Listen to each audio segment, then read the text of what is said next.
Кожа склонна към акне и крем без тестер. Риск, който този път си струваше. Това сподели клиентка. Влязла в магазина с ясна цел. Искала крем, нищо тежко, защото кожата е мазна и склонна към акне. Нямаме тестери, затова тя гледала състава и това било решаващо.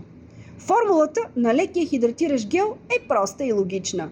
Кактусова смокиня, богата на хидратиращи полизахариди, които увлажняват без да запушват порите. Зимен пъпеш с антиоксиданти и регенериращи свойства, които подпомагат възстановяването на кожата и я защитават от възпаления, без парабени.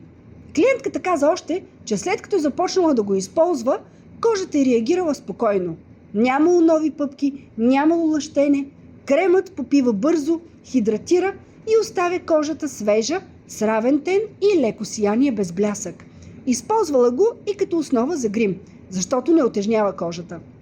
Кремът се нанася с леки масажиращи движения върху почистено лице и шия. Дерматологично и клинично тестван, хипоалергичен. И това реално се усеща.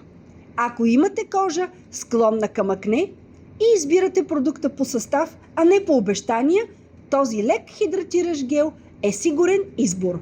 Минимална формула, максимална поносимост от Хималая.